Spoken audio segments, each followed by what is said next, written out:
E-Rideables. They're not illegal. They're just being used illegally. MTA WA Membership Service Manager Luke Rowe is going to talk us through the difference between compliant and non-compliant bikes and where you can ride them. Over to you, Luke. Throttle to 6 k's an hour. Pedal assist kicks out at 25 k's an hour. It's not over, the engine is 250 watts. This may look like a push bike or an e-rideable, but actually it's not. So this bike has a 1600 watt engine. It has a throttle that goes well past 6 kilometers an hour. You can ride this basically as a motorcycle that has some pedals on it. This is non-compliant for road use and should only be used in off-road areas. This bike here is an e-dirt bike. It's not an e-rideable. It's the same classification as any other dirt bike.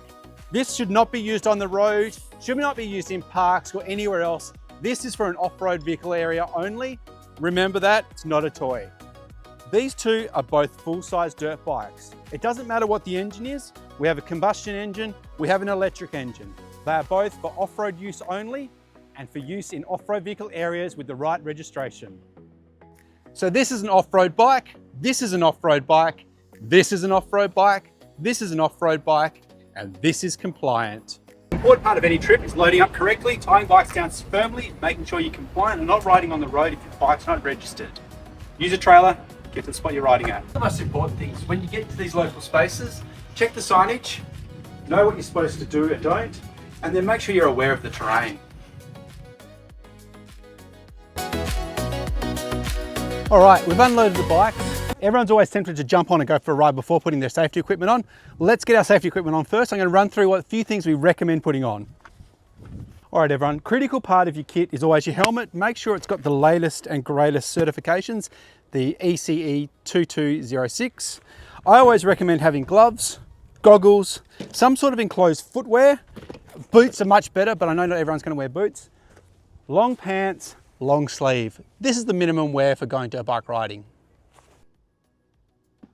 All right, now we're at the Pinja off-road vehicle area. We're allowed to use these bikes legally when they've got off-road registration. We're going to have a link to the page that shows you which off-road vehicle areas you're allowed to use and how you get your vehicle off-road registered. One of the most important things when using these areas is in slow zones, don't spin the wheels, don't create dust, and watch out for pedestrians.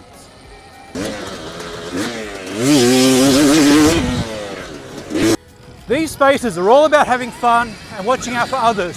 So, where you can, enjoy the ride.